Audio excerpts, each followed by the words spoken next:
नमस्कार, ये आकाशवाणी शिमला है। अब आप राकेश शर्मा से प्रादेशिक समाचार सुनिए। पहले आज के मुख्य समाचार। मुख्यमंत्री जयराम ठाकुर ने शिमला ग्रामीण विधानसभा क्षेत्र में 44 करोड़ रुपए की विकास परियोजनाओं के किए उद्घाटन व शिलान्यास। वन मंत्री गोविंद ठाकुर ने प्रदेश में रेलवे लाइन के विस्तार की आवश्यकता पर दिया बल। केंद्र सरकार की आत्मनिर्भर भारत योजना से कृषि व उद्योग सहित हर वर्ग को लाभान्वित करने का प्रयास।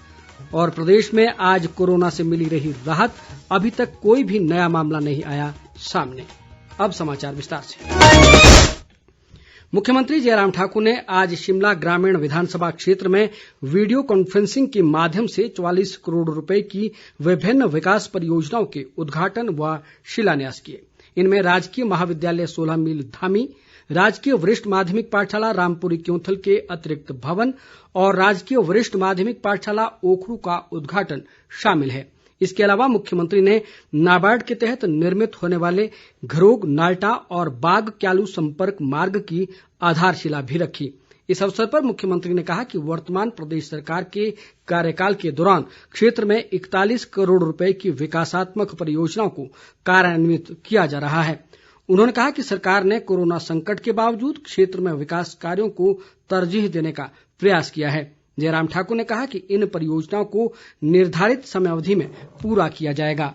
बहुत सारी योजनाएं जो हमारी सरकार के दौरान शुरू हुई हैं, इस संकट के क्षण में भी हमने बहुत चीजों को लेकर के काम करने की जो भी मदद की जा सकती है वो मदद करने की कोशिशें हुई। ये योजनाएं जो बन करके तैयार थी उनको बहुत लंबे समय तक लंबित रखना उचित नहीं था। ऐसी सूरत में उनको समर्पित करना जरूरी था। मुख्यमंत्री ने यह भी कहा कि शाली माता मंदिर को पर्यटन गंतव्य के रूप में विकसित किया जाएगा। इस मौके पर शिक्षा मंत्री सुरेश भारद्वाज ने कहा कि वर्तमान सरकार ने धामी कॉलेज भवन के निर्माण के लिए 8 करोड़ रुपए प्रदान किए हैं। उन्होंने कहा कि क्षेत्र में शैक्षणिक अधोसंरचना विकसित होने से विद्यार्थियों को उनके घर द्वार के समीप गुणवत्तापूर्ण शिक्षा प्राप्त होगी। इस बीच मुख्यमंत्री जयराम ठाकुर ने मंडी जिला में सराज विधानसभा क्षेत्र के बाली चौकी में विभिन्न निर्माणाधीन विकास कार्यों को तय समय अवधि में पूरा करने के अधिकारियों को निर्देश दिए। वे आज शिमला से बाली चौकी के लोगों के साथ वीडियो कॉन्फ्रेंसिंग के माध्यम से बातचीत कर रहे थे। मुख्यमंत्री ने अधिकारियों को मिनी सचिवालय के लिए जल्द उपयुक्त भूमि चिन्हित करने के निर्देश भी दिए। जयराम ठाकुर ने कहा कि सरकार ने क्षेत्र में स्वास्थ्य और शैक्षणिक संस्थानों में समुचित स्टाफ की उपलब्धता सुनिश्चित की है। राज्यपाल बंडारू दत्तात्रेय ने कहा है कि हिमाचल जैव संपदा प्रौद्योगिकी संस्थान CSIR पालमपुर के हिमालयी क्षेत्र में मौजूद औषधीय पौधों और जड़ी बूटियों पर शोध व विकसित तकनीकों और उत्पादों से प्रदेश को काफी लाभ हुआ है।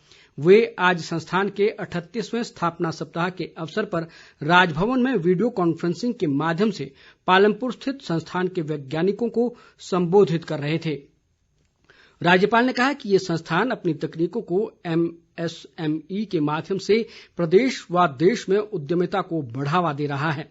उन्होंने कहा कि संस्थान ने कोविड-19 के लिए न केवल परीक्षण प्रयोगशाला स्थापित की, बल्कि ये राज्य के टांडा, चंबा और हमीरपुर मेडिकल कॉलेज के कर्मचारियों को कोविड-19 के परीक्षण के लिए आवश्यक उपकरण, उपभोग्य सामग्रियों और प्रशिक्षण के माध्यम से सहयोग भी कर रहा है। इस मौके पर CSIR IIIM जम्मू के पूर्व निदेशक प्रोफेसर SS हांडा ने मुख्य वक्ता के तौर पर phyto pharmaceutical drug development new regulation पर अपने विचार व्यक्त किए। वन व परिवहन मंत्री गोविंद ठाकुर ने सामरिक दृष्टि से प्रदेश में रेलवे लाइन के विस्तार की आवश्यकता पर बल दिया है। वे आज शिमला से वीडियो कॉन्फ्रेंसिंग के माध्यम से रेलवे परियोजनाओं की समीक्षा बैठक की अध्यक्षता कर रहे थे। गोविंद ठाकुर ने कहा कि राष्ट्रीय सुरक्षा की दृष्टि से महत्वपूर्ण 475 किलोमीटर लंबी भानुपल्ली बिलासपुर मनाली लेह रेलवे लाइन के लिए अंतर्राष्ट्रीय एजेंसी ने सैटेलाइट इमेज प्रणाली के माध्यम से 22 सर्वे करवाए हैं। गोविंद ठाकुर ने अधिकारियों को इस रेल लाइन के लिए भूमि अधिग्रहण सहित अन्य सभी औपचारिकताओं को जल्द पूरा करने के निर्देश दिए। उन्होंने विश्व धरोहर कालका शिमला रेलवे लाइन पर मलबा गिरने की घटनाओं को रोकने के लिए रेलवे और राष्ट्रीय राजमार्ग प्राधिकरण के अधिकारियों को संयुक्त निरीक्षण करने के निर्देश भी दिए। गोविंद ठाकुर ने ऊना तलवाड़ा रेलवे लाइन के लिए भूमि अधिग्रहण और अन्य औपचारिकताओं को भी जल्द पूरा करने को कहा।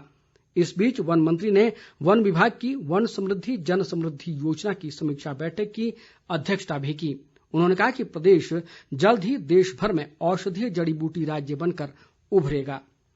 उद्योग मंत्री बिक्रम ठाकुर ने कहा है कि कोविड-19 के चलते प्रभावित लघु, सूक्ष्म और मध्यम उद्योगों को राहत देने के लिए आत्मनिर्भर भारत योजना के तहत 3 लाख करोड़ रुपए का वित्तीय पैकेज घोषित किया गया है। शिमला में आज एक पत्रकार वार्ता में उन्होंने कहा कि प्रदेश में बैंकों द्वारा MSME उद्यमियों को अब तक करीब 1250 करोड़ रुपए का ऋण इस पैकेज के अंतर्गत वितरित किया जा चुका है। उन्होंने कहा कि सरकार ने उद्योगों, किसान, बागवानों और कामगारों सहित हर वर्ग के लिए इस पैकेज के तहत राहत पहुंचाने का प्रयास किया है। आत्मनिर्भर भारत के माध्यम से हिंदुस्तान के अंदर रहने वाला हर व्यक्ति उसको लाभ मिले। उद्योगों का विषय हो, चाहे वो MSME का विषय हो, किसान का विषय हो, चाहे वो बागवान का विषय हो, कामगार का विषय हो, हर किसी के लिए किसी न किसी प्रकार का पैकेज में व्यवस्था की गई है। और इसका एक बहुत बड़ा लाभ हिमाचल प्रदेश की जनता जनार्दन को भी मिला है। जिन लोगों ने इस कोविड-19 के अंदर महत्वपूर्ण रोल अदा किया है, उन सबके लिए हिमाचल प्रदेश सरकार ने भी कुछ न कुछ करने की कोशिश की है। बिक्रम ठाकुर ने कहा कि आत्मनिर्भर भारत योजना के तहत प्रदेश में 4,29,689 कृषक परिवारों को किसान क्रेडिट कार्ड सुविधा का लाभ मिला है। केंद्रीय गृह मंत्रालय ने हमीरपुर जिला के नादौन पुलिस स्टेशन को वर्ष 2019 के लिए प्रदेश का सर्वश्रेष्ठ पुलिस थाना घोषित किया है। मुख्यमंत्री जयराम ठाकुर ने प्रदेश पुलिस को बधाई देते हुए कहा कि हाल ही में केंद्रीय गृह मंत्री अमित शाह ने पुलिस महानिदेशकों के सम्मेलन में इस रैंकिंग को जारी किया था। पुलिस महानिदेशक संजय कुंडू ने केंद्रीय गृह मंत्रालय से प्राप्त उत्कृष्ट प्रमाण पत्र मुख्यमंत्री को समर्पित किया। संजय कुंडू ने इस उपलब्धि के लिए विभाग की ओर से नादौन पुलिस स्टेशन को बधाई दी है। प्रदेश में आज कोरोना से राहत मिली रही और अभी तक कोरोना का कोई भी मामला सामने नहीं आया है। स्वास्थ्य विभाग द्वारा जारी बुलेटिन के मुताबिक प्रदेश में आज 1,706 लोगों के सैंपल कोरोना जांच के लिए भेजे गए, जिनमें से 317 की रिपोर्ट नेगेटिव आई है, जबकि 1,389 की रिपोर्ट आना अभी बाकी है। राज्य में अभी तक 94,723 लोगों का कोरोना टेस्ट किया जा चुका है। प्रदेश में इस समय कोरोना के 252 सक्रिय मरीज हैं, जिनका राज्य के विभिन्न अस्पतालों में उपचार किया जा रहा है। प्रदेश में 825 लोग अब तक कोरोना से स्वस्थ हो चुके हैं। प्रदेश सरकार द्वारा महिलाओं के सशक्तिकरण और सामाजिक गतिविधियों व विकास में उनकी सक्रिय भागीदारी सुनिश्चित करने के लिए अनेक योजनाएं चलाई जा रही हैं। विधानसभा अध्यक्ष विपिन परमार ने आज कांगड़ा जिला के भवारना में बेटी है अनमोल योजना और मुख्यमंत्री राहत कोष के लाभार्थियों को चेक वितरण के बाद ये बात कही। उन्होंने कहा कि बेटी है अनमोल योजना के तहत कांगड़ा जिला में दिसंबर 2019 तक 1,677 बेटियों को लाभान्वित किया जा चुका है। परमार ने कहा कि सुलह क्षेत्र में जल जीवन मिशन के तहत 8 पेयजल योजनाओं पर करीब 21.5 करोड़ रुपए खर्च होंगे। प्रदेश कांग्रेस कमेटी ने पर्यावरण संरक्षण के उद्देश्य से आज से प्रदेश भर में पौधरोपण कार्यक्रम शुरू किया। प्रदेश कांग्रेस अध्यक्ष कुलदीप सिंह राठौर ने शिमला के क्लिस्टन में पौधरोपण कार्यक्रम का शुभारंभ किया। इस अवसर पर पत्रकारों से बातचीत में उन्होंने कहा कि ये कार्यक्रम 16 जुलाई तक चलाया जाएगा। उन्होंने कहा कि कांग्रेस पार्टी अपने राजनीतिक दायित्वों के साथ साथ सामाजिक कार्यों के प्रति भी सजग है। अंत में मुख्य समाचार एक बार फिर। मुख्यमंत्री जयराम ठाकुर ने शिमला ग्रामीण विधानसभा क्षेत्र में 44 करोड़ रुपए की विकास परियोजनाओं के किए उद्घाटन व शिलान्यास। वन मंत्री गोविंद ठाकुर ने प्रदेश में रेलवे लाइन के विस्तार की आवश्यकता पर दिया बल। केंद्र सरकार की आत्मनिर्भर भारत योजना से कृषि व उद्योग सहित हर वर्ग को लाभान्वित करने का प्रयास। और प्रदेश में आज कोरोना से मिली रही राहत, अभी तक कोई भी नया मामला नहीं आया सामने। इसी के साथ ये समाचार बुलेटिन समाप्त हुआ। नमस्कार।